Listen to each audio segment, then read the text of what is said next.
Welcome to Body of Crime, your go-to true crime podcast, where we plunge headfirst into the gripping world of criminal mysteries. Join your hosts, Jose Medina, Krystal Garcia, and Alicia Anaya, as we deliver the full stories, immersing you in the heart of each case. With spine-chilling cases, in-depth analysis, captivating interviews, and a comprehensive examination of the evidence, embark on a thrilling journey with us as we explore bone-chilling cases from around the globe. Whether you're a seasoned true crime enthusiast or a fresh face in the genre, we guarantee to keep you on the edge of your seat. So put on your detective hat, grab your notepad, and get ready to dive into the thrilling world of Body of Crime.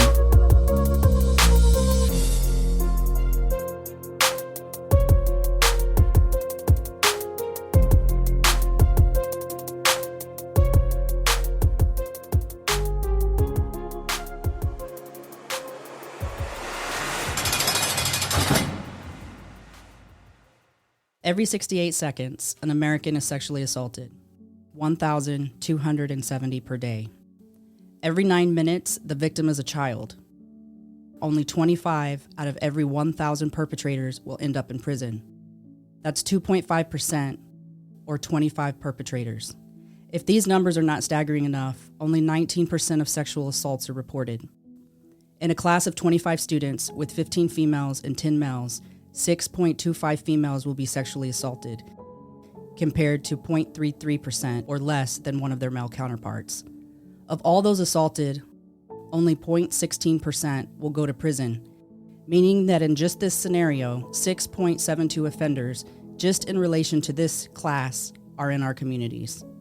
Known violent offenders such as Jeffrey Dahmer and Ted Bundy had prior sexual in nature arrests prior to conviction of murder. 63% of violent offenders will be rearrested for another violent crime with the average timeline of 0 to 18 months. Where do these occur? 55% at or near the victim's home, 15% in an open public space, 12% at or near a relative's home, 10% in an enclosed but public area such as a garage or parking lot, 8% occur on school property. What were they doing at the time of the assault? 48% were sleeping or performing another activity at home. 29% were traveling to and from school, work, or running errands. 12% were working. 7% were attending school, and 5% were doing an unknown or other activity. So if you're one of the individuals who's criticizing parents about allowing sleepovers or not being vigilant enough, let these numbers soak in. There is a much higher probability that if your child is assaulted, it's at your home, a family member's home, or in or on their way to school. We have to change this because it is a huge problem. In the meantime, though, we need to address the impact from prevention to awareness to healing. And here to speak with us today is Krystle Strong. At 16 years old, Krystle experienced and survived a life-changing and a violent crime at the hands of Jesse McFadden, who has gained notoriety for the recent mass murders in Oklahoma before taking his own life. Krystle has become a symbol of courage and strength to millions of young girls and women by sharing her story, her experience, and advocating for changes in the justice system that has failed time and time again. Welcome, Krystle. We appreciate you spending time with us this evening. You're very welcome. Your courage and your strength through all this has been truly inspirational, and we know that this story is going to change a lot of lives. So before we get into this, I wanted to ask you, did you grow up in Oklahoma? Yeah. So my mom lived in Kansas. Her and my dad, broke up when I was real young, and my dad lived in between like Canadian Shores and Indianola. They're kind of, I say it's always one town, but they're actually two different places. They're like a mile from each other or so, or like 5 miles maybe, if that. So yeah, I just kind of went back and forth because at the time I was my dad's only child until he found out about his other daughter. So. What about school? Were you kind of bouncing around from school to school, or? So I was kind of spoiled. So I would stay with my mom or whatever for like, they would never let me go back and forth. I would have to stay a year, like wherever. And then I would be at like Indianola school. And then I would come back to Kansas and go to the school with like Harrington or wherever. Those were I had two main schools. I know that's weird. No, it's not too weird. Our background is in the military, so we bounce around a lot, and our daughter went to a lot of different schools too, so we get that. She tells me all the time, I've been to 12 schools. As a student, how were you as a student? Were you into any sports, or did you do anything like that? No, I really didn't play sports. I just kind of did my own thing, really. What was your favorite subject in school? I liked English. Okay. Do you like to write, and are you a writer? Yeah, I don't writer, but a lot of it.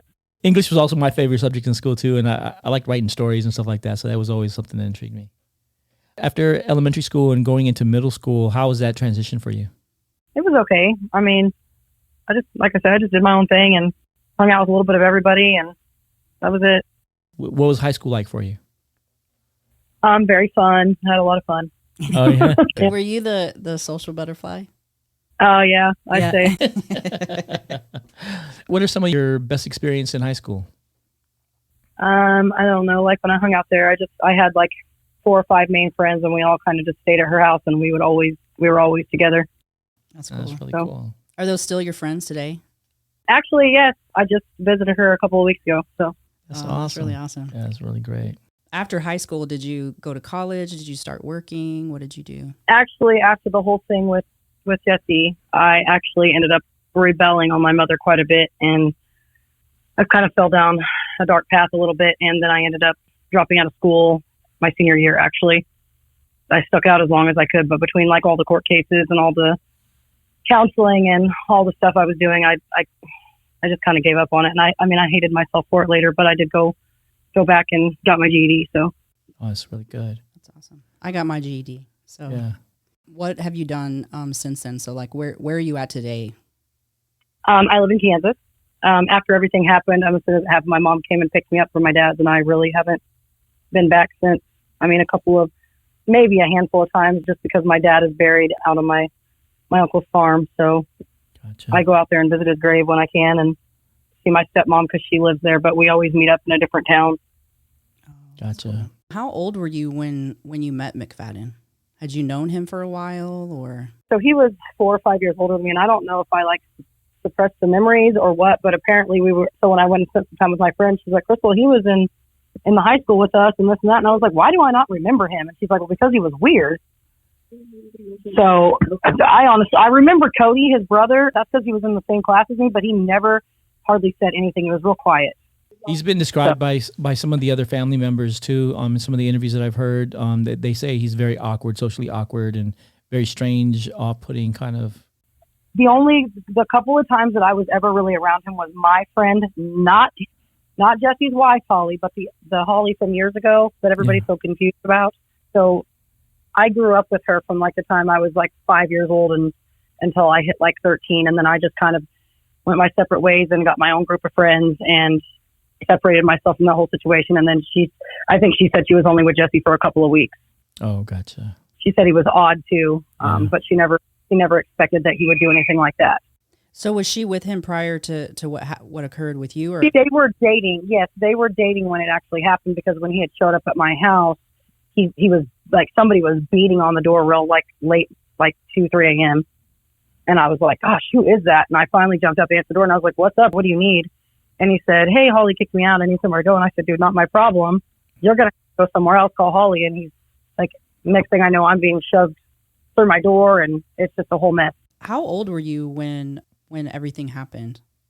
I was 16. 16. I had just turned 16, I believe, because my birthday was September 25th. And did you have any interactions with Jesse leading up to that situation? Like any type of like signs of like manipulation or flirtation or anything like that leading up to that? Or? So I remember very distinctly, he would always, and I don't know what this means, but he would always call me hatchback ass, and he made fun of me a lot. When he did see me, I'd only seen him like a few times. And that was when he was with Holly, just because Holly and I grew up together.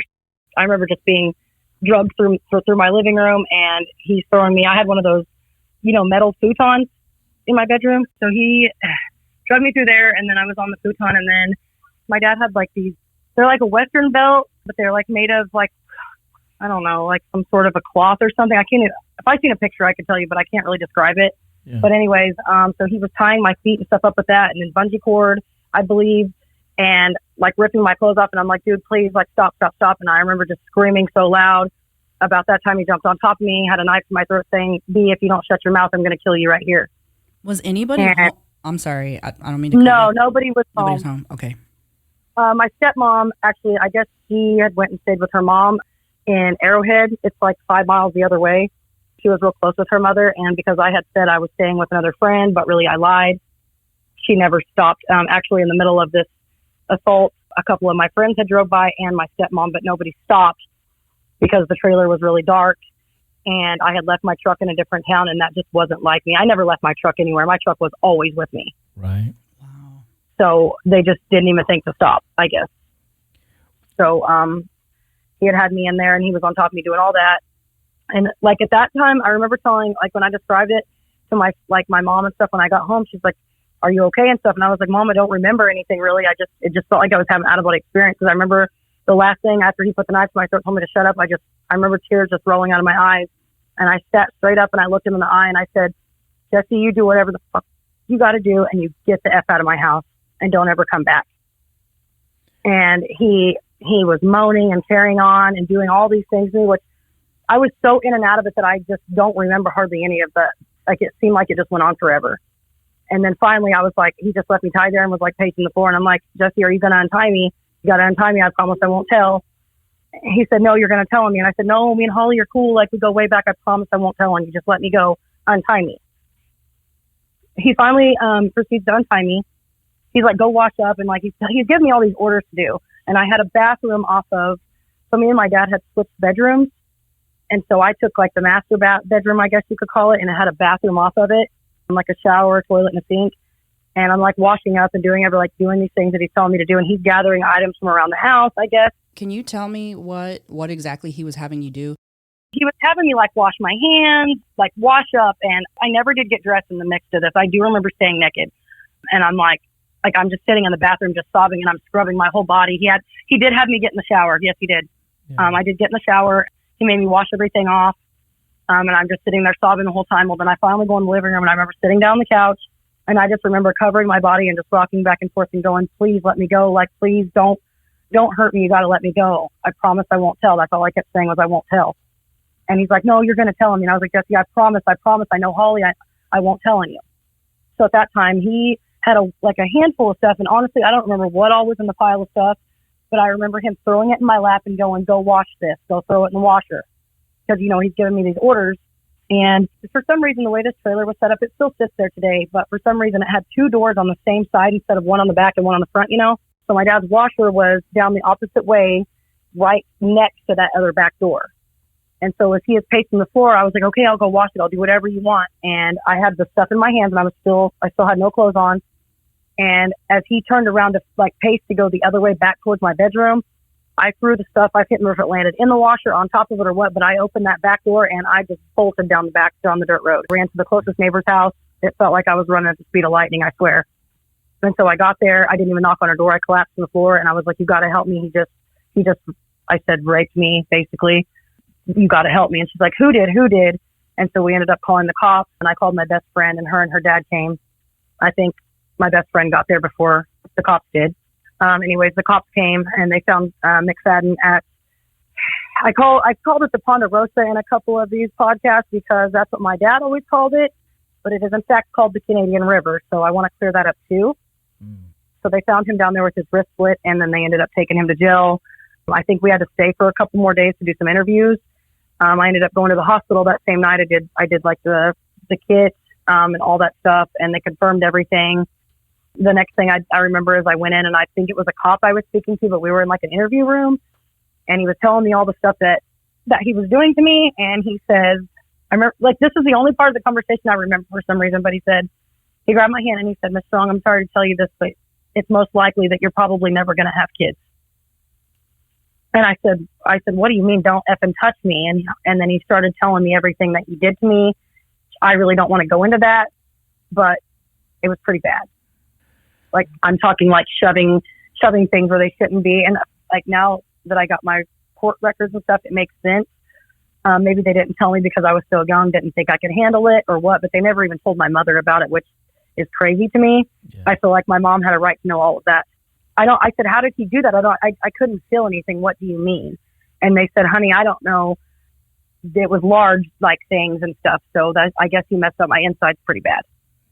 One of the things that you had said is when he came in through the door, he was trying to put a sock in your face. Yeah, he was. Yeah, it was a sock, a white sock, and it was balled up. And he was like, he had it in my mouth, and I finally like I threw it off. And I remember I kept passing back out. And now that I got that report, it makes sense that nothing is going together with the whole thing, because I only remember bits and pieces of it, and I don't know if I was just having an out-of-body experience or if maybe he really did drug me with something, and I don't know what was in it.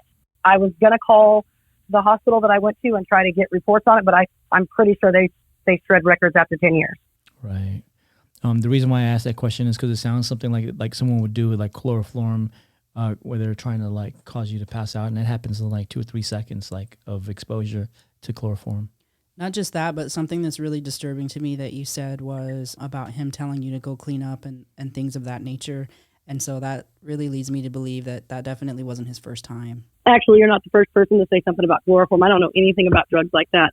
I am in the nursing field now, but somebody else brought that up too. But I remember after the sock thing, I was just so out of it that I couldn't, man, I was back and forth. The sock couldn't have been in my mouth very long.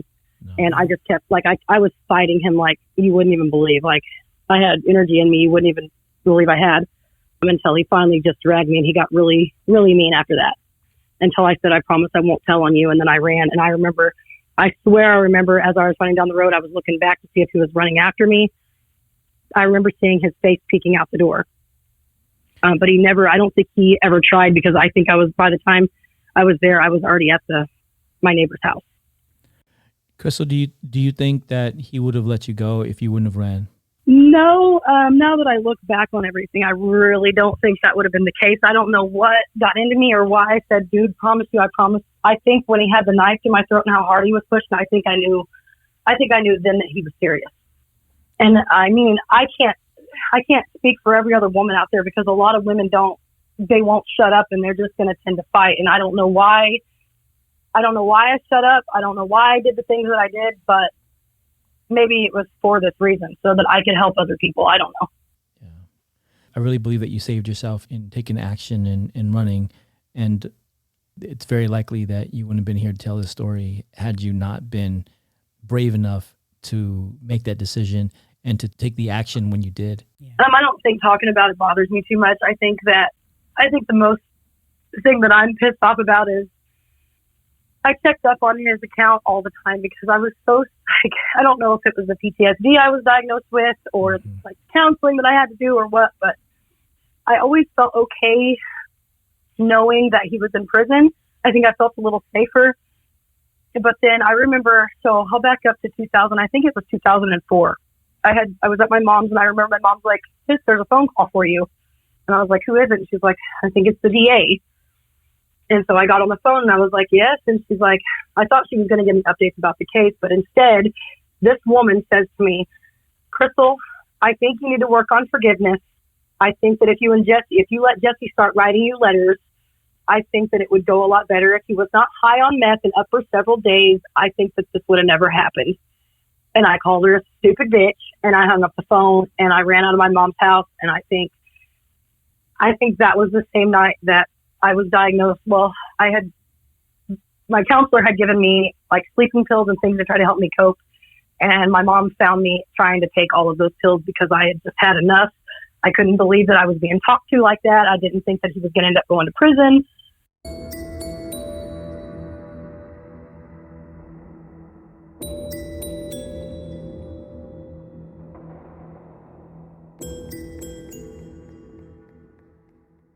The impact of an assault can often be deadly. 33% of survivors have contemplated suicide, while they are 13 times more likely to attempt suicide compared to the general public. Survivors are 3 times more likely to suffer a major depressive episode due to trauma of an assault. 70 women a day commit suicide following a sexual assault.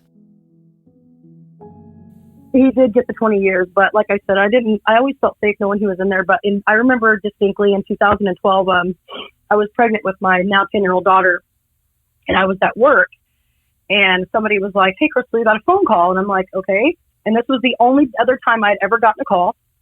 And it was them, the DA or Pittsburgh County, I don't remember who it was. And she says, Jesse is trying to go up for a hearing. He's trying to get, like, I don't know if she was saying, like, charges dropped or what she really meant by it. And I said, absolutely not. I said, I don't have a lot of money right now or anybody to help me. And I am on my third child. I said, but if I have to walk to Oklahoma, I will make sure that man never sees another light of day. The next thing I know, I'm getting a call. I'm seeing that he never did get out. Nobody ever called me back. Nobody ever said another word. They never had me go face him, which I wanted to try to get him more time. They never did let me go. Then fast forward to 2020, I'm sitting on my couch, and all of a sudden Fox News flashes across the screen, and it says convicted rapist caught with a contraband cell phone for texting an underage minor or whatever. And I was just sobbing on the couch, and my daughter came home from school, but she's now 18, and she's like, Mom, what's wrong? And I said, Kylan, they're going to let him out. And she said, who? And she seen the screen, and she said, I'm so sorry. And I said, no, this can't happen. He cannot get out. He's going to hurt people. He's not good. And I called my mom, and she's like, well, just call down to Pittsburgh, see what you can do. And so I did. And all I ever got was the runaround. We'll call you back. And the only way I could get information is if I actually knew his name. And I went to the Oklahoma Department of Corrections, and I would have to look there. And every time I went, it was like deferred, whatever. And so whenever I seen it last, it looked to me like he was going to come out on probation. I had no idea that he was even out of jail. Wow. Did they I ever? had no clue. They never contacted me one fucking time. I kind of want to back up because I want people to understand what you have to go through when something like that happens. When you talk to the police, how many times were you forced to go over your story? I don't know if my mom did some of my talking because she knew what I was going through. And I mean, because after that, I had been through a lot. My mom was she was beat all the time from the time I can remember. I mean, I remember her getting set on fire by men. I remember all these things. And so I think my mom was trying to protect me. I don't know if maybe she got calls that I didn't know about. I don't believe that she would do that. But if she did, it was probably her trying to protect me. But I don't think they ever called, because those are the only two calls I ever remember getting. But initially when it happened, did the police sit down with you and make you tell a story? Yeah, they did. That was in the interview room, and they said, I believe they said something about him admitting to it or whatever, that they found him with his wrist slit. And that's when he said, Miss Strong, it's likely that you're never going to bear children. Did they ever allow you to write anything down or give them any details that maybe he didn't?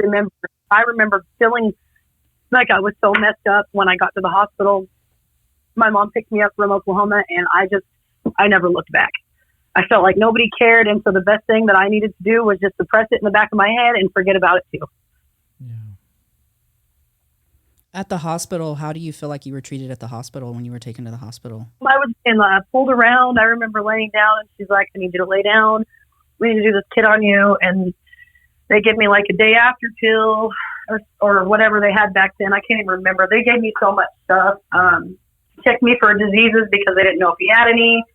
I think that was the scariest part, is them coming back in and telling me, Miss Strong, you don't have, these STDs, you don't have this. And then after they told me I couldn't have kids, I think I kind of just gave up after that. They didn't go over very much with me. The cops didn't. I think the hospital probably told me more than they ever did. But like I said, that was 20 years ago. And I feel like that whole night, that whatever he gave me or whatever happened, it felt like a whole ass dream. How do you feel like people treated you in the community, or how your peers treated you following this? So when I got back to the high school in Indianola, I remember going to grab my belongings. Actually, a girl reached out to me not too long ago, and she said, Krystle, I'm so sorry. She said, I feel so guilty. I can read the message to you, and I can quote it. Sure. This shocked me, and this right here is how I knew that Jesse's always been sick and nobody was ever going to do anything. She says, I'm proud of you for doing all these interviews. How are you doing? I said, I explained to her, what was going on. And she said, I wish I could have been there more when all this stuff went down. I would have testified if I would have been allowed to. My family was always about keeping shit quiet. I wasn't even allowed to mention what happened after it was handled. I remember talking to you at your lockers at some point, after it happened, and he still had bruises all over. I told my mom about it, and she told me to mind my own business. Krystle, we were only 13 or 14, man. Like I said, everything after that was a blur. I remember going into Indianola school. I remember getting my stuff out of the lockers, and they were going on and on. Are you going to stay here? This and that. And I said, I'm not going to school here. I'm going home. I'm going with my mom, and I'm never coming back. And they were like, well, we're gonna teach this class, this karate class, self-defense. We're going to do that. And I said, I don't care. I'm not staying here. And I left, and I came back to Kansas, and I told maybe a handful of people about it. And actually, my best friend, her mother reached out to me a couple weeks ago, and she said, Krystle, this explains so much. I wish you would have told me a long time ago. I could have tried to help you. And I said, there was nothing to talk about. What's done is done. In terms of the PTSD and the therapy, how soon after the assault did you start seeking therapy, and did you find it helpful? They put me in it right away because I shut down like completely. And then I got to counseling, and I think I was in there maybe a year, if that. And I would just sit in a ball, and I wouldn't speak. I wouldn't talk about it. I didn't want to. And I told him I was having bad nightmares. I remember having nightmares for a long time, vivid ones. Don't remember them now, but I remember him putting me on sleeping pills, and he's like, Krystle, he's like, I diagnosed you with, post-traumatic stress disorder and stuff. And I'm like, are you kidding me? Isn't that what they give people like in the Army that see like, real traumatic stuff? Like, this is not okay. And then I ended up quitting the therapy because after the whole pill incident with my mom and stuff, I decided to, pills and things weren't for me, that I needed to turn to God. And so I spent a lot of time by myself, just on my knees praying. And I think God has pulled me out of a lot of dark places, because had he had not, I don't know where I'd be without him and my children. Yeah. I don't know.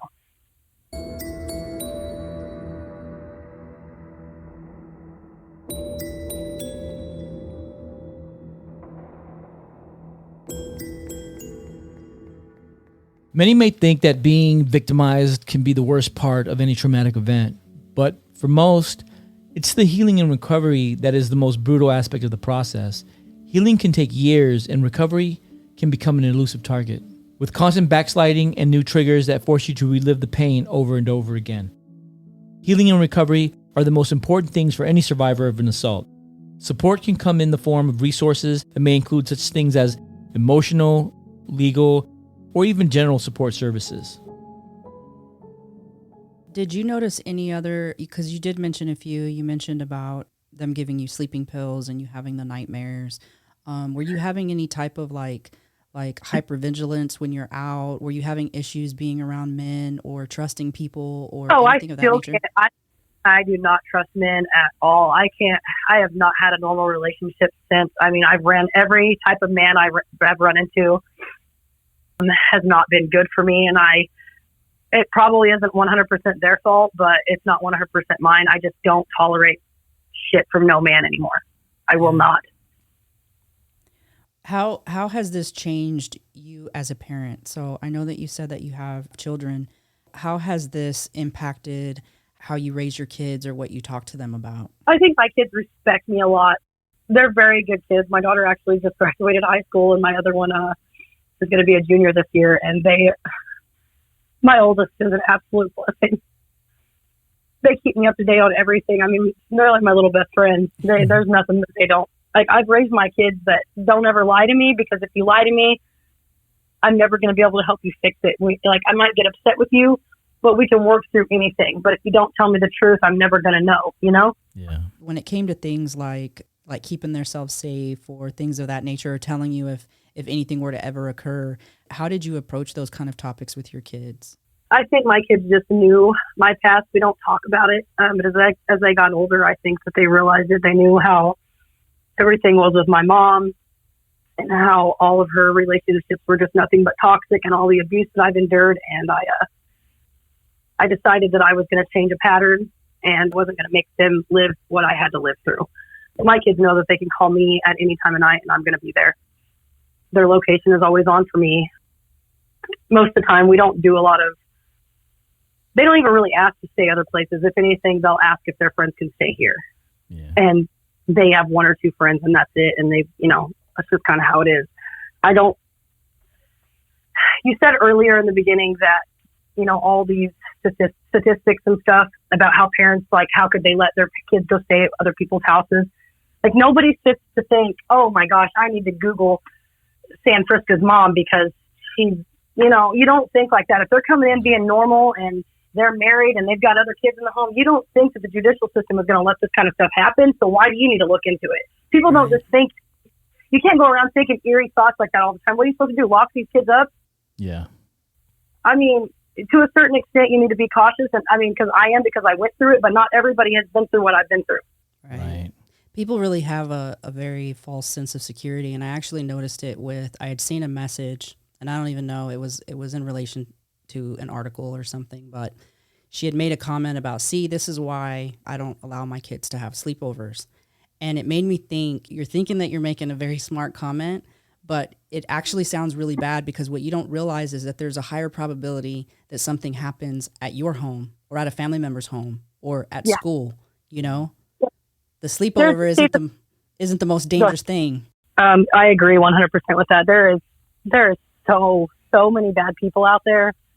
There's people in your neighborhood all over that you don't even know. I mean, and I keep referring back, and people, I don't know how people are taking this when I say it, but I refer back to, like, so I live in Kansas, and the whole BTK killer thing. Mm-hmm. This man was going to community events. He was a family man. He was all of these things, and nobody had any idea. How are you supposed to know when every person is bad? Are you supposed to go around thinking everybody is bad when they're not? You're going to lose out on some of the best people. Yeah. I mean, you live and you learn. You got to be cautious, but not everybody. There's bad people and there's good people. Yeah. What advice would you give parents, especially those that are either supporting a child through something, a loved one, anything like that, or even how to feel during all of that? Because I know that a lot of parents will feel very guilty. They'll feel like it was their fault. Either they weren't there or anything like that. What would be your advice? So I want to send like a message to like the victims, for instance, like Justin and Ashley. Actually, my family, I have family in Henryetta, and this whole thing with nobody contacting me and telling me he was out bothers me so much, because I actually spent my Easter at my aunt's house like a couple of years ago in Henryetta, and I would have, like, I probably wouldn't have went there, but if I did, it would have been with flyers in hand, and I would have handed them out to every person there and told you, don't let this man around your children. The last known address I had of McFadden was his mother's house. I will say that his mother is a huge enabler. The first instance, like with that girl that I told you the message was from, the first assault he ever did was when we were in the 6th grade, and it was on her. She went home. He told her on the bus, if you tell anybody, I'll kill you. And she went home and told her mom. Her mom then contacted LaDonna. LaDonna begged her not to call the cops and swept it under the rug. That was Jesse's first instance with probably being caught in a sexual situation with another female. If we were 12, he had to have been maybe 16. And then she said a few years later is when he did that to me. But as far as Ashley and them go, I feel like that they think it's their fault because they let her go, and she had been going to that house for months and having friends with Hollies. I've heard that I've been impersonated. So what are these families supposed to think when this woman is going to them and saying, trust me with your children, I'm a good person? She doesn't look like an evil person in pictures, and I'm sure that in person she looks great too. Mm-hmm. We don't always know what goes on behind closed doors, but I just feel like we can't lock our kids up. What is that going to do for them? I don't know. Yeah. I think it's about education, and it's about awareness, and it's about making sure your kids are aware of the risks and the threats. I'm open with my kids about things. If they have a question about anything, we talk about it. At least me and my older two do. I just hate that people are making these people feel like it's their fault for letting them have a sleepover or go to their friend's house. Like, I get that it's 2023, but come on. These kids got to live too. Yeah. And like you said, you just don't know. Like, you feel like you're a good judge of character, and you have people around you, and you see that they have kids, and those kids are happy, and they're not showing any signs of being mistreated or being abused. And so you just assume the best. 100% agree with that. Hindsight's always 20/20, and it's always easy to look back and go, oh, hey, this was a sign, and this other thing was a sign. But at the time, it's just normal business. Is business as usual. Everybody keeps wanting me to speak. I had to make a post on somebody's thing the other day. I won't say where or anything, but I had to make a long spiel about we're losing we're losing focus of what this is really about, because everybody's blaming, like, the Mayos, and they're blaming Holly's family, and they're doing these things. And I'm like, look, they said that I was sticking up for Holly and this and that. I said, look, I'm not sticking up for anybody. I said, what I do not agree with and what I would never do is if there was a man that I came in contact with and I found out that he had just spent 20 years in prison, the last thing I'm going to do is believe that it was a misunderstanding and you are never going to be around my children. And the last thing I'm going to do is marry your funky ass. Right. That's on her for that. She had to live with that. Yeah. Now, I'm not going to speak ill of the dead because I don't know what he did to her. I've been told by several people he's manipulating, he's charming, he's this. I personally think he's disgusting, and that's probably because I witnessed evil firsthand. Right. Not my cup of tea, but as far as like the kids go, nobody knows what really happened, and I'm just not going to speak ill of anybody because I wasn't there. I'm one of those people that I put the shoe on the other foot until I know what's actually going on. I'm not going to say anything. Right. But as far as like the Websters go and the Brewers, they had no idea. They probably thought it was just a normal family. Yeah. As their kids were safe. Holly approached them more than once. Jesse was going to school events. He was going to these different things with these, in this town and being a part of this community. Yeah. How is anybody going to know that? Yeah. If we don't get a website or something made to where things are like pinning or, I don't know how anything's going to change. So I had spoke with someone that was pretty big with, with the law and stuff. And they had told me that basically we have no rights. If we do anything to like a police officer or things like that, that things are going to go a different route for us. But if we as a people feel like that our rights are violated, that we're going to get in front of a judge and they're going to throw it out anyway. So I don't know how much of that is true, but I don't know why this person that I spoke to would lie about it. Yeah. He gave me an analogy about if your kid was hit by a bus, you're going to go into court and you're going to try to sue this person, and they're basically going to hand you $125,000 and tell you to go on down the road. That's what your child is worth. Yeah, and that's not wrong.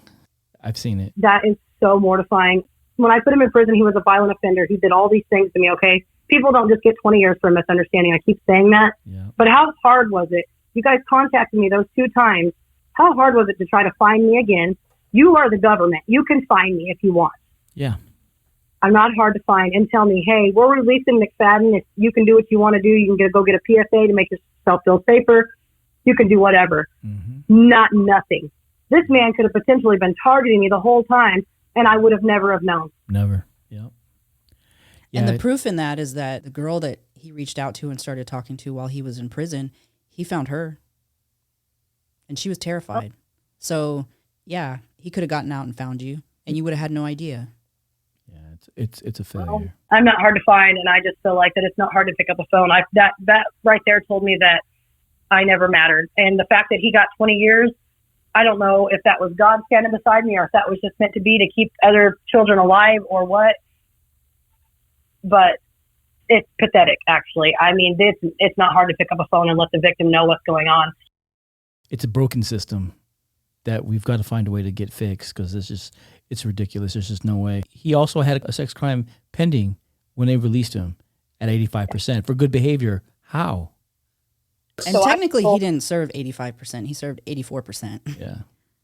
Yeah, and so I said that to somebody not too long ago, and they said to me, well, Krystle, COVID. And I said, so there's people in there, even if they're like overcrowded or whatever. So you're, out of all these people to pick from for overcrowding, you're going to pick the person that just spent 20 years for a violent, horrible crime on a minor, instead of letting out the person that smoked a little bit of, Mary Jane or something. Right. I'm sorry, but if I had to choose between the two of them, I'm definitely not going to pick that man. Right. He was committing another crime too. He had committed another crime. So there was no good behavior. Yeah, there was no good behavior. It's ridiculous. The things that I heard that he was doing in there in the process while this case was still pending is mortifying. I heard that he sexually assaulted 2 men. Let's see, the phone thing. There were several things that I've been told that he's done. The fact that he got this marriage certificate and it was signed by one of the jailers or somebody that worked at the police station is crazy. Well, I will say that was something that I looked into. The chaplain and the people who signed off on that just happened to be who was available at the courthouse. So they weren't married in a prison jail. They didn't get somebody that they knew or, whatever to sign off on that. I have never been married. I had, 3 kids with the same man or whatever, but I've never been married. So when you get married, they just sign papers, there's nothing else to it? Or how does that work? Because I'm just baffled by that. Every county's a little bit different. So I was telling my husband so I've been married twice. I was telling him that one of the times that I got married in Miami, Oklahoma, because you could do everything all in one shot. There was a chapel across the street. You went in, they required that you took a blood test. You showed them both your IDs. You both had to physically be there. And then I was able to walk across the street, get married, and then they turned in the marriage license. And there was no, we're going to look anything up. I honestly think that it should be a requirement. I was just ready to say that. Yeah, you should be ran through a system. And if the person who isn't the sex offender has children, you 100% should not be able to get a marriage license. Absolutely not. One of the comments made by the chaplain who did the marriage said that there's no red flag system that they use to vet people who are getting married, which was a great call out because he didn't have visibility to know that he was marrying a sexual predator to someone who had children either. So the guilt that he must feel for even participating in that ceremony, that has got to be crushing to him and make him feel responsible. This has got to be the higher up fault. And when I say higher up, I mean higher up branch, because here's the thing about websites. I'm not computer smart or any of that kind of junk, but I know that you can make a website, because I heard that when you look up, you've got to go through several steps. Why can't we just collaborate it and put it all into one little deal where you hit a button and it's like, oh yeah, there's Bob Smith. Yeah, absolutely. And you know what's funny is that in order to get married, in some states, you have to have like a waiting period. So like, for example, I think in Oklahoma, it's like 6 months from a divorce. You have to been divorced for 6 months before you can get married again. So that's a check that they do. Right. But they don't do a check to see if you're a sexual predator. That's ridiculous. That's crazy. I know that, every state's a little bit different. I know that when I was doing research specifically in Oklahoma, that Oklahoma has a rule that you cannot live with somebody else's kids if you're a sex offender, unless you're married. And I'm like, why would you allow somebody to get married? Yeah, you shouldn't be allowed around them ever. Ever. The whole thing is, it's not other people, it's the whole system that's broken, because they're not doing anything about it. Yeah. They're letting these things like this happen, and they think it's okay because it's not their child or somebody close to them or them directly. So it sucks. Yeah, it's bad. It's a bad system that needs to be fixed. It needs to be fixed fast. And what's really sad is that people think that that the ugliness that's in the world is so rare that it will never touch them. Yeah. And so sometimes people have such a hard time putting themselves in somebody else's shoes and saying, how would I feel if I was that person and that were my child? What would I be doing? That I think that man, that piece of scum taught me is, so I don't really trust anymore. I trust you about 90% until you prove otherwise. And even then, I still don't trust you all the way. I don't know, but the whole thing needs to change. There needs to be a website put in to where it's easier to get to these people. They shouldn't be allowed to be going to the schools. Once you touch a child, that's it. Your real minds, real people with real souls do not think like that. And there is evil out there. It's everywhere. It's lurking all around. It doesn't mean that you have to lock your kids up, but be more cautious, but not to the extent where you're paranoid, So you got to know how to put the shoe on the other foot. That's what Jesse taught me is, if he taught me anything, it's just put the shoe on the other foot and see, how would I feel if I was in that position? How would that make me feel? And so that's how I've gotten through a lot of stuff, that and God. So yeah. You made a good point because you talked about the school, and I know there's a system called the Raptor system that they install at schools, and it's like software that does facial identification, and it's specifically to target predators who are at schools. And if the schools where Jesse's stepkids were going, if they would have had that system, it would have flagged him as someone who wasn't supposed to be there, and he would have been arrested. And that should be mandatory at every school. I agree with that, but I do. Okay, so how do you guys feel about cases like where it's a 16-year-old girl that she slept with an 18-year-old, he accidentally gets her pregnant, the girl gets scared because the parents freak out, and then he goes to prison and the baby's without a dad. What about those kind of cases? What are your feelings on that? I think it depends specifically on the case. And the reason that I say that is because you can have a 16-year-old who's very mature and mentally, and the state, it could be legal. Obviously, if they're an offender because of it, it's not legal in that state. But a female or a male could have the mental capacity of a 6-year-old at 16 or 17.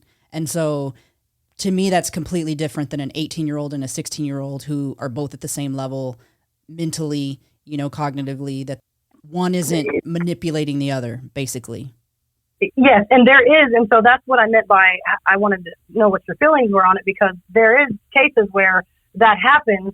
And then it's not that the kid wants to do anything about it. It's that the parents literally freak out about it and they take it to a whole other level without thinking about what they're really doing. Right. And then these people end up in prison and then they're on the list and you really don't know why. So when this list, if it ever changes, it needs to say every charge, why, things like that, because people like Jesse cannot change. They're sick, they're demented, and they belong in prison. I had just found something, and I'm going to share these things with you, because I found them and because they're in writing. I'm a very big fan of making sure that I have, whatever the real facts are. I like to hear from the actual people, and I notice that people throw stuff out there because they want to be the first ones to put something out, and a lot of times it's inaccurate. And I didn't realize that until we started doing this podcast, because I don't know, I just didn't think people would do that. So when I saw how inaccurate so much of the stuff was, I'm like, man, this is really hard to kind of wade through a lot of this, information. But with Jesse, when we first started working on this case, I had gone into, I don't know if you're aware of what OSCN is in Oklahoma, OSCN.net. Somebody was telling me about it. I didn't know about really any of these sites until recently. Only thing I ever knew about was looking him up on the Oklahoma Department of Corrections. Okay. So with this site, you can actually go in and look at the court dockets. And so I had gone in and I typed in Jesse's name, and of course it pulls up everything that has his name on it. I was able to pull up, his... There's a lot, sis. There is, but guess what? They've taken all the documents down now. You got to be shitting me. There's not one document up, but I had already saved them all, so I have them all. Good girl. But they had taken them all down. But something that I noticed was actually just today, I was trying to look up some information on Jesse's family. I know the story about... Just about Cody, because it's true. That was actually my stepmom's daughter. Really? Yeah. So I'm kind of confused because I saw that an article had come out in 2022 about Cody, that this happened in 2022. Why is he not in jail right now? He is. Okay, so let me clear that up real quick, too. So this is another reason why I thought, how dare you mother effers not contact me? It just seemed to me like he's targeting really close to home and keeping me sort of close. I thought it was weird now that I think about it. So she's not actually my stepmom, but my dad died back in 2010. And they never got married, but she's been in my life since I was 9. Right. Okay, so I call her my stepmom. Well, my dad passes away, and a few years later, she remarries. And he has a daughter. I actually didn't find out that this even happened to her until the murders happened. And her and I kind of had a talking about it because I just felt so hurt by it. We're okay now, and I don't know what her thoughts really were on it, because she's just a different kind of breed, I guess. So she maybe thought she was protecting me by not telling me, but it really didn't. It just kind of upset me more that I had to find out through the news that Cody was the same person as Jesse. Because had I been told that years ago, I would have kept looking into things, because if I want to know something, I'm going to find it out. Yeah. So I could have dug on it. I would have found out maybe Jesse was out sooner. And when I say I feel guilt by some of this, that's why I feel the guilt, because I'm just the kind of person that I'm scared in a sense where if I have to go out at night, you better bet your butt I'm going to be checking my back seat, because he's a like that. But I faced him before. I would face him again. So I would be the kind of woman to go hold up flyers, things like that, being like, don't let this guy around your kids. He's a freak. I'm telling you, he did it to me. But I never got that opportunity because I didn't know all these things that happened. Cody's rap sheet is actually very long. It is. It's disgusting. A few of us were talking about it, and we feel like he went into a meth-like psychosis by some of the reports I read. And I actually have one saved, and the stuff that his own mother filled out on him. The protective order? Yeah. Yeah, that's what I was going to tell you. In the protective order, she lists that he has not schizophrenia. It was like schizo something, social disorder or something like that. Some other form of something along the lines of kind of like schizophrenia. Where he set himself on fire in the vehicle, things like. So yeah, it was based. I mean, she's not my stepsister. I never my stepmom always came here. I just didn't really mess with that area anymore. Every time I go there, I just get eerie vibes and I don't mess with it. So she would always come to my house, things like that. But when I found out about that, I was pretty hurt. I thought, how dare you guys keep this from me? Like, this isn't cool. He's been out for all these years. He wasn't, because originally Jesse, I don't even think Jesse was supposed to get out till 2025. My mom and I just had this conversation last week. Mm-hmm. So the fact that you guys let some of his time go and say that it's on good terms, but he wasn't a good boy, things like that is just wild. I can't even believe it. Anytime that you ever talked to, whether it was somebody at the prison, or did you ever even get an opportunity to even talk to like the parole board at all? He was moved. I don't know why, but he was moved from prison to prison to prison. So every time I would check it, because I always thought that he would go in there and he would be there till 2025. So I would check it, maybe once a year, stuff like that, just to make sure that it was still a deal. The last time I actually officially checked it was, I think, 2020, and it had to have been the beginning of 2020, because the next thing I know, like, all this stuff happens and there's dead kids. So you didn't even know until this came out that he was out? I had no idea he was even walking the streets. That's why I said I would have totally went and got a protective order, because here's my thoughts on it. It wasn't just some minor little, he just barely touched me and, whatever. He brutally assaulted me. He took my adolescence from me. He almost potentially ruined my whole freaking life. Almost made it to where I couldn't have children. That's very sad to me. So the fact that you couldn't pick up the phone and call me is just, I'm just mind blown by the whole thing. I can't even believe it. It's not like it was just some regular thing. They should have called. They should have done something different. You guys didn't mind telling me that I needed to forgive him a year after it happened. Right. And blaming his mess. So why couldn't you have called me in 2020 to tell me about this? And my thoughts on it is, I assumed that when they found the contraband phone, I thought, oh no, he's going to get charged and he's going to be in there longer. And I told my mom, thank goodness. But that day when it flashed across the news, I actually called and they just gave me the runaround, because like I said, he was in several different prisons. So I could never keep up with what prison he was going to. So they would be like, well, you need to call Lansing, or you need to call this place or that place. So every time I called, it was like, oh, let me transfer you. And I would either sit on hold, I would be transferred, or I'd get hung up on. Wow. So crazy. And you know what? That's so common. You would think that that's not, but that's so common. Even in, in Nashville with the Nashville shooter, somebody called the police because she sent him a weird message and she was transferred. And she didn't see a police officer till that afternoon. Yeah. Too late. So there's actually a lot of cases like that. I heard another potential case where there was a woman that kept saying that she had left her, her ex-husband or whatever, and that he had maybe kidnapped her kids. I don't know the whole details on it. I was going to look into it, but apparently she had called the cops and they're like, oh yeah, we'll get there when we get there. Basically, by the time they got there, he had shot her kids. They were in the back seat, killed himself. So these are just the kind of things, like, when people tell you that they're scared and it's serious, you guys need to do your job. You take an oath to do those kind of things, to protect and serve. Yep. Do your job.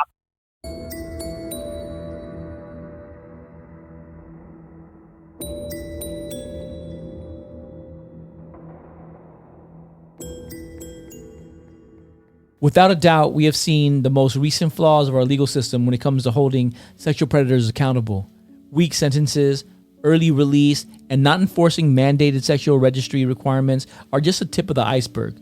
We have critical gaps in our laws and in our legal processes, multiple points of failure. If that were not the case, then how did McFadden get out of jail while pending sex crime charges that included child pornography? How did he get married to a woman who had children similar in age to his previous victims? How did he walk freely at his stepchildren's schools every day? How was he not on the registered sex offenders list? Absolutely. And what I want people to understand is when you, so we were both in the military, so we've seen a lot of stuff. But when you hear people talking about, when they're in court and they're talking about sentencing somebody for murder, and they're talking about first degree murder and saying it's premeditated and it's the worst murder, or they say that a murder is heinous, there's a very big difference in a murder case where somebody shoots somebody or something of that nature, where they don't have to be close to the person. maybe you won't get blood on yourself. But if you stab somebody, you have to be close to them. You're going to get stuff on you. For somebody to sexually assault somebody is even more so than stabbing somebody. It's worse. And you know what? The sad thing is that for the person who passes away in a murder, they don't ever have to deal with anything again. But for the person who's sexually assaulted, they have to deal with it for the rest of their life. Any kind of sexual assault is terrible, but when you're verbally and, assaulted in that kind of a violent way, trust me, sis, it does a lot of things. It causes a lot of issues. Yeah. And a lot of people, a lot of women, they either turn to drugs and they don't come out of it, or they just fall into a dark place that it's hard to come back from that kind of stuff. Yeah.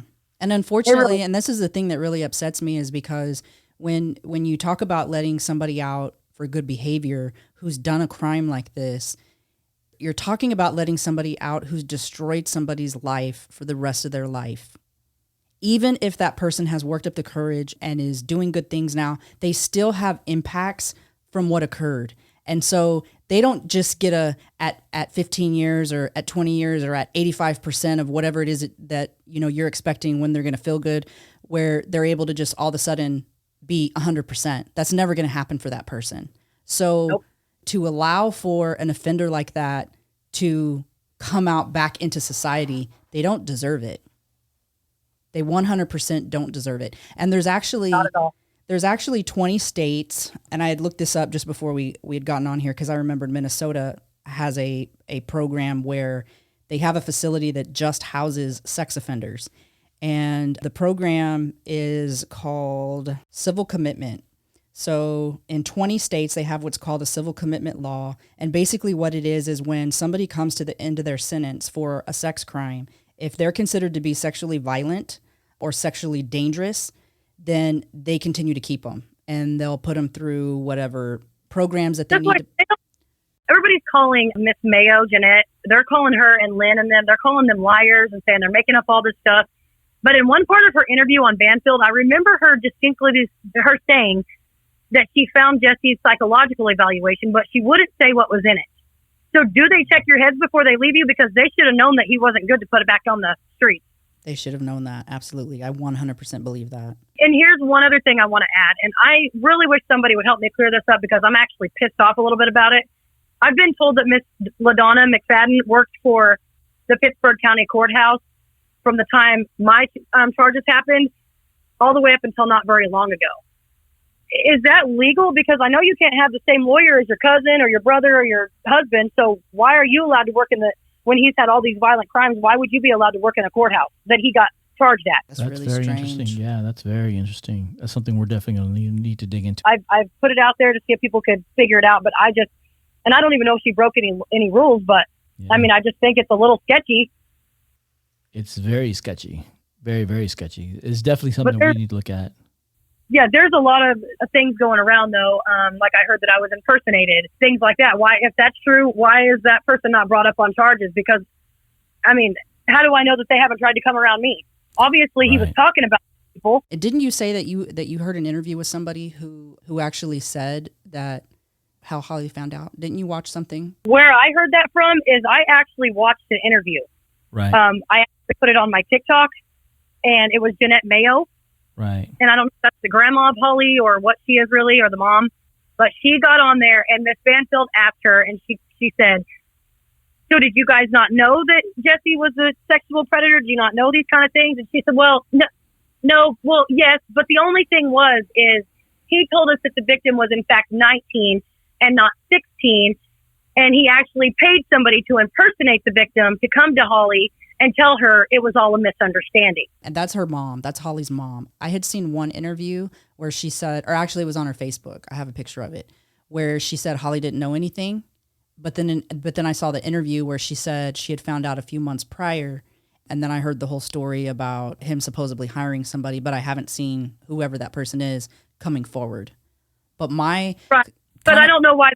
Because I put a post on her Facebook too, and everybody liked it except one person. She kind of lashed out at me, and I let her have it because I thought, well, out of everybody, you guys are the only family that has not come to me and told me, look, I'm sorry. Like, I didn't realize that this was a thing. Why didn't you go to the cops and be like, look, this is the person that said that they were Miss Strong. Like, that is not okay. Right. A couple of days after this all happened, I had another girl. I'm not going to name who she is, but she came forward and was telling me that she was actually supposed to meet Jesse at his house the same day of the murders.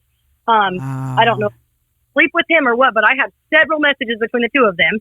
He actually paid her money through Cash App at one point. She said that they had actually met at a motel one other time. And I said, did he ever do anything to you? Things like that. So, and she said no. But the thing about Jesse is I feel like if you're going to give it, he's addicted to it. But if you're going to give it, it's okay. What about the girls that didn't want it, that restrained from him? I feel like that's when he snapped.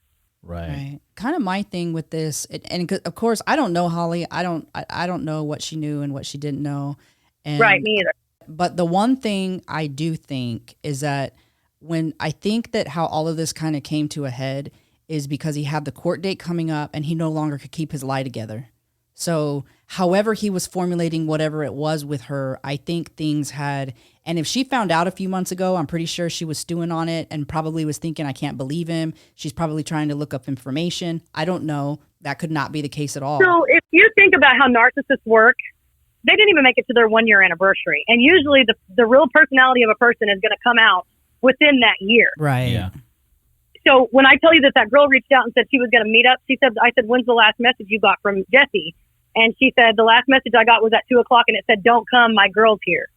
And it was like kind of scrambled. And I said, I don't know what this means. And she said, basically it's just like code for my girl's about to be home. Don't come.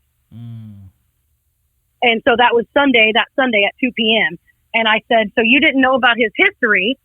And she said, no, when I looked him up, I couldn't find anything. And it could have been the website that he gave me. And I said, are you silly? And so I then looked it up on the Department of Corrections. And I took a picture of the phone I looked it up on. I sent it back to her. And I said, well, it shows you right there what his charges are. Mm-hmm. And she said, yeah, that's not what I seen. And I said, yeah, honey, it's not a misunderstanding. I reassure you of that. Yeah. So you probably dodged a bullet. When I looked him up on the Oklahoma Sex Offender Registry, he was not there. Supposedly he was on the National Sex Offender Registry, but I also couldn't find him on there. So I don't know if they've pulled it down. But I've heard that they've taken it down, but I have several screenshots. That's why I went ahead and got my court documents too, because I don't know how that works either. And at this point, I don't trust anybody with it, not even in the court. So I went ahead so when I called there the other day, and I don't know if it was just me being paranoid or what, but she really pissed me off because I called and I said, hey, can I get my records from 2003? And she said, on who? And I told her. And she sat on the phone for like 5 or 10 minutes. She's like, oh, I can't find you. You're not in here, blah, blah, blah. And I'm like, ma'am, I rest assured that I'm in here because you guys let the news have it. I want my court records. And she's going on like she can't find it. And I said, okay, we'll look it up under KDS because apparently that's what you guys have me down in some of the records. And she's going on about how she can't find it. And I said, okay. And I said, can you tell me your name? She finally told me her name. And I said, okay, well, here's the deal. If you don't give them to me, my lawyer will be contacting you and you can give them to him. She called me back about 20 minutes later. I don't have a lawyer, but I wanted my stuff. Yeah. Right. Yeah, I definitely think you should try to get whatever records from the hospital, because a lot of the records have been made digital, and they might actually have all of your records. I think that would be something good for you to have, and I am speculating that there's a whole lot that they can find out of those computers, and I don't know if they're going to release that information. I would like to think that they would, because something tells me that there's more people involved. And Me too. With the way that the crime scene was handled, something tells me there's something dirty there. Like Me too. So that's when I kind of got pissed whenever, so I have all this stuff on my TikTok now so that it's all just saved for my own safety and everybody else's, so things don't get deleted. But I have every news thing recorded, things from, the Websters, things like that. I just felt really drawn to the Websters. I don't know what it was about them, but the whole thing just broke my damn heart. And the whole thing was just sad, meeting them and stuff. But the whole thing with them is it's just sad. I can't even fathom what they're going through. I'll send you this part and what it says about the narcotic or whatever, and you can tell me. And that's actually one of the things in Oklahoma that's required for them to be graded at the level that he was graded at. So Really? Yeah, so they must have found something in your system. There's two things that I'm kind of paying attention to when you were telling your story. And when you say that you're going in and out, so there's a couple of reasons that happens. That can be from drugs, if somebody drugs you, but it can also be when somebody's dealing with something traumatic, they can mentally kind of put a wall up and pull themselves out, and later not even remember what occurred during that portion of time. So, and it's crazy because people, I did one of the like podcasts. They were like, she said something about a sock, and then somebody's like, actually, that can be suppressed. And when you try to think about it, so since this has happened, there has been a lot of emotions that I'm going through with it because I'm actually remembering more of it. Yeah. And a lot of people think that I'm going to need like therapy after this and stuff, but it's actually spreading awareness and being able to help other people, I think might be helping me because maybe something will change now, because I'm not sad about what happened to me anymore, really. I mean, it changed me as a person, and I did go through a lot of dark times, but I'm sad that they let him out of prison, and now there's all these babies that are gone now. Yeah. And they could have potentially been the people that could have changed the world, and now we're never going to know. I saw what you sent me, and definitely this means that he drugged you with something that was not alcohol, because it says narcotic or anesthetic. So I definitely would try to get your medical records for sure, so that you can, I think even just mentally for you piecing the story together for yourself, I think would be helpful.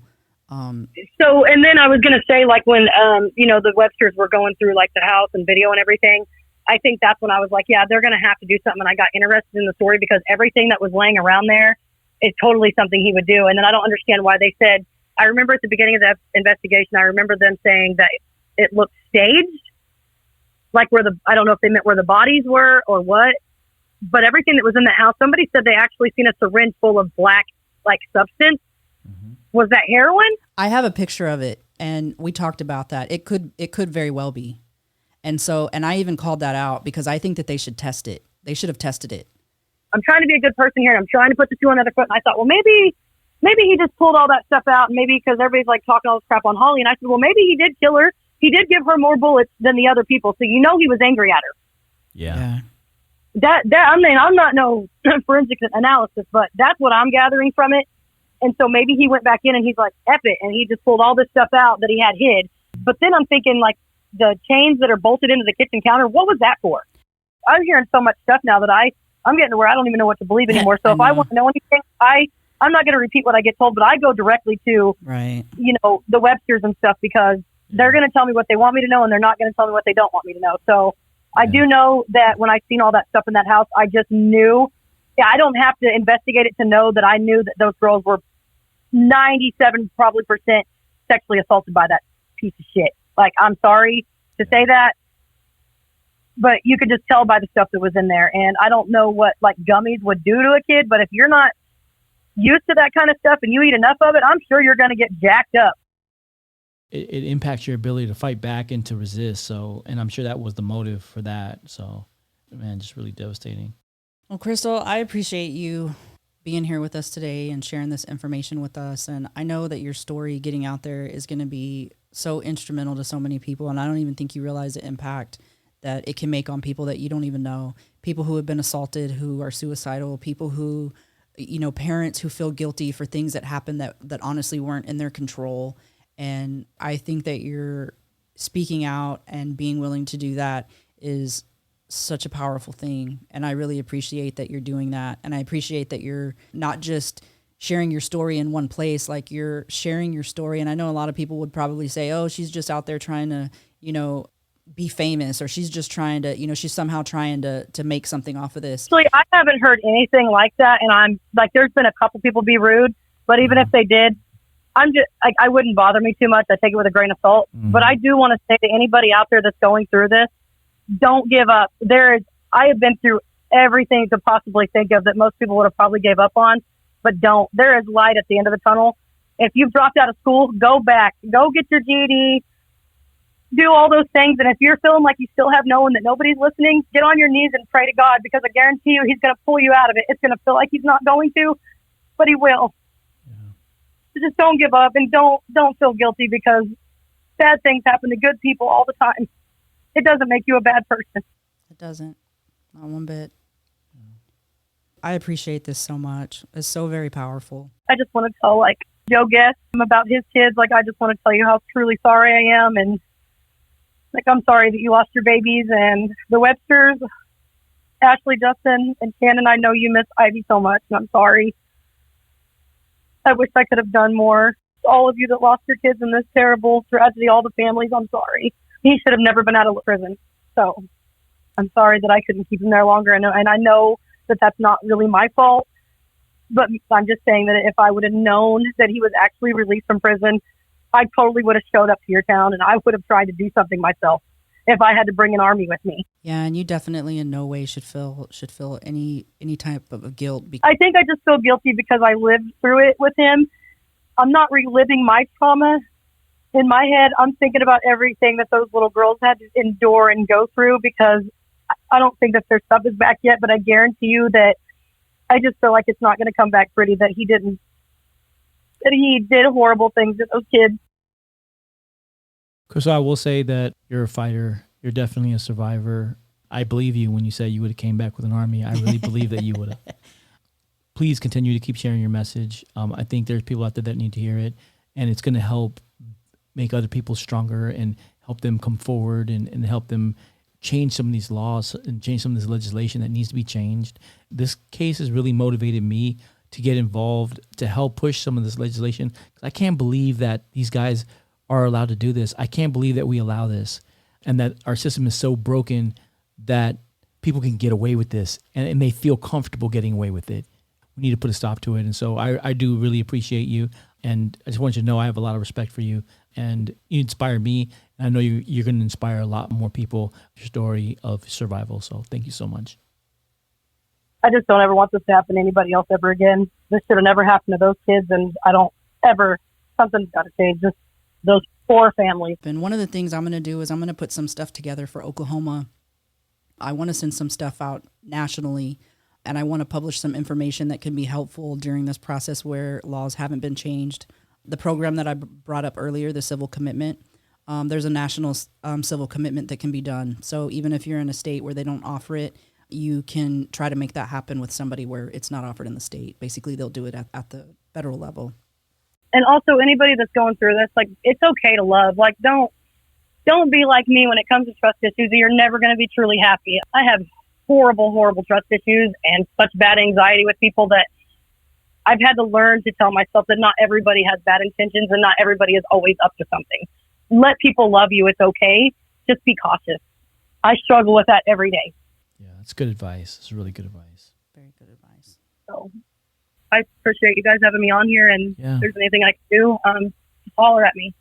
Also here too, if there's anything that we can do to help you or to continue to share your story, definitely reach out to us, and we want to be a resource for you. Okay. Yeah, and I'm gonna send you just so you have it. I'm gonna email you the different information that I pulled that's now not available for some odd reason. Yeah.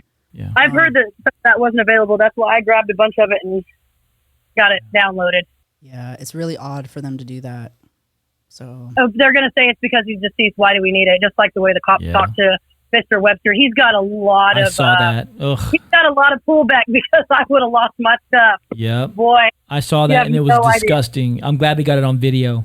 Yeah, I knew. I think that's why I was so drawn to them, because as soon as I met Justin, I was like, I said, I just want to grab Ashley and I just want to hug her neck. And then actually when I walked up to the property to actually meet, Mr. Webster, he says, he's like this big dude, and he's like, "Who are you?" And I'm like, "I'm Krystal." And he's like, and I swear his knees were just shaking, and he just put his arms out and just held me and just cried and cried. And it really broke my like, I know that they love their kids so much, and I, like, as soon as I see anybody, like, saying anything bad about them people, I am quick to, like, get on there, like, whoa, we're losing focus of what's going on here. Mm-hmm. I mean, these people had, these kids have been to Jesse several times, and you guys were letting them go to the school functions every day, and you guys never knew either. So what does that make you? Right. None of you guys knew because nobody told you. Plus, your kids, I can see how close Ashley's relationship is with Ivy. And there's no way that if Ivy had been going over to that house and she saw something or experienced something, that she wasn't going to come home and tell her parents. So she absolutely didn't know what she was walking into. So Yeah, there's going to be some big, big laws changed, and I'm not talking just in Oklahoma. I'm talking worldwide. So, but I appreciate you guys, and I feel like 3 years for McFadden to be out of prison was 3 years too long. We believe that all states should, 1, have no tolerance mandatory sentencing of life or the death penalty. A brutal first-degree murder has a lower impact than rape. 2, if mandatory sentencing cannot be put in place, at least initially, all states should be required to offer civil commitment programs. Civil commitment laws for sexual offenders, also known as sexually violent predator or sexually dangerous person statutes, allow for involuntary civil commitment of individuals convicted of sexual offenses following the expiration of their prison terms. Washington was the first state to enact a civil commitment law in 1990. There's 20 states today that have this program. The top 10 states for sexual assault in order are Alaska, Arkansas, Michigan, South Dakota, Nevada, Colorado, Nebraska, New Mexico, Oklahoma, and North Dakota. Oklahoma was number 9. They're number 9 in sexual assaults. Alaska is more than double even the second state. Number 3, sex offenders should not be allowed to live in a home with a child regardless of whether or not it is theirs. Even if it's their child, they should not be allowed to live in a home where there are children, period. 4, a marriage license should not be authorized when the non-sex offender has children, and disclosure should be required. And 5, mandatory notification for the survivor, for the law enforcement agency in the area where they're going, and for the schools in the area. Those should all be mandatory, and in fact, there should be a trigger where you cannot release somebody until certain things have been done. You should have to be able to say they're in the sex offender registry, the schools have been notified. You should have to clear all those flags before you let somebody step out of that jail cell. Awareness and education are 2 very critical aspects of prevention and mitigation. 1, know both your states and the National Sex Offender Registry and use it. 2, trust your parental instincts. You have those for a reason. 3, advocate in your state for laws that protect the community and not the offender. 4, if a violent sex offender is due to or has been released in your state, advocate for them to be civilly committed under federal law. And then 5, have open and honest conversations with your children about what manipulation is, what types of behavior are acceptable, have a plan for bad situations, even something such as a code word when your children talk to you. And let your kids know that nothing is their fault, and to immediately discuss anything uncomfortable to you so that you can address it, even if they're questioning it.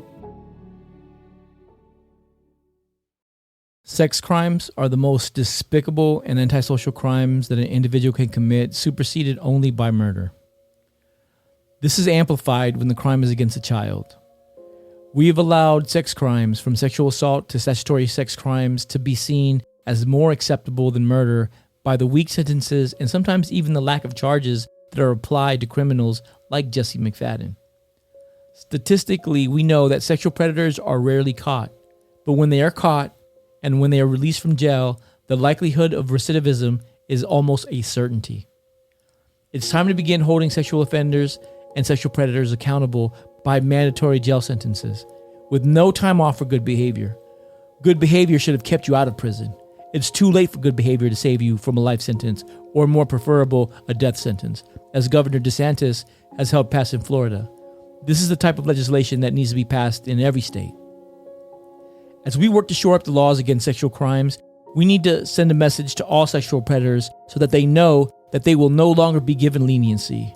They will not be welcomed in our communities, and they will not be permitted to continue to victimize our children, our sisters and brothers, our mothers, our fathers, our friends, and our co-workers.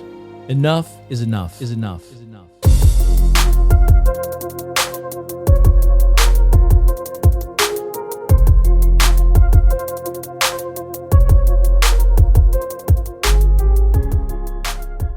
And And that's a wrap on today's investigation, fellow detectives.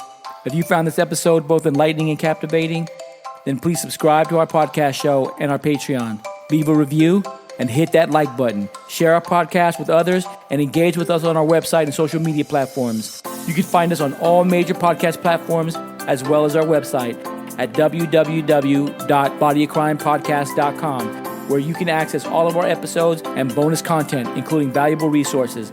By expanding our community, we believe we can make a greater impact in our pursuit of truth and in shedding light on crucial cases. If there's a case that you'd like for us to cover or a personal story you'd like to share, please don't hesitate to contact us through our website. We always welcome your feedback and suggestions. Until next time, stay sharp, and thank you for tuning in to the Body of Crime podcast. Bye.